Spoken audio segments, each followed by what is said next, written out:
Assalamualaikum warahmatullahi wabarakatuh. Tahukah anda bahawa terdapat beberapa teori kaunseling, antaranya ialah teori realiti. Teori realiti diperkenalkan oleh William Glasser yang mempunyai konsep WDET dan 12 teknik yang kita boleh aplikasikan ketika menjalankan sesi kaunseling. W bermaksud wants, iaitu apa yang anda mahu. D bermaksud duit, iaitu apa yang anda sedang lakukan sekarang. E bermaksud evaluation, iaitu adakah ia membantu, dan P bermaksud planning, iaitu rancang pilihan yang lebih baik. Situasi pertama. Cik, boleh tak awak perkenalkan nama awak? Nama saya Siti Aina Rasmi. Teknik yang pertama, membina suasana yang sesuai. Sesi kaunseling ni ambil masa dari 45 minit ke 1 jam.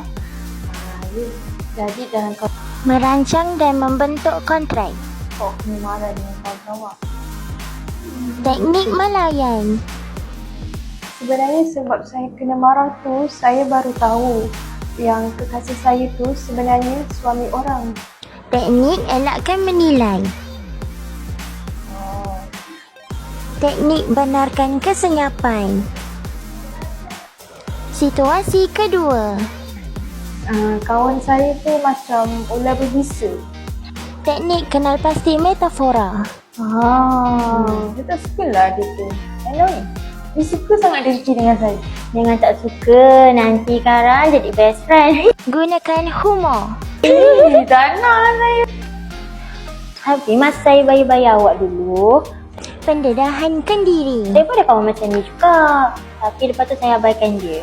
Lepas tu, mesti awak pun boleh buat yang sama juga. Boleh tak awak menyanyi dan awak ceritakan perasaan awak lepas awak menyanyi dekat depan saya yang orang luar ni? Mak saya malu lah nak nyanyi. Tak apa, jangan malu-malu. Okay, saya cuba Lakukan sesuatu luar jangkaan. Awak rasa tenang dan gembira tak lepas awak menyanyi tadi? Ulangi soalan dengan cara yang berbeza. Saya rasa happy dan tenang. Situasi keempat. Awak mesti tertanya-tanya apa respon dia bila awak bagi hadiah. Kan, walaupun awak tahu dia suka, awak tak nak ke macam nak cepat-cepat bagi hadiah dekat dia? Wujudkan suasana yang suspens. Merumus dan memfokus. Semoga bermanfaat.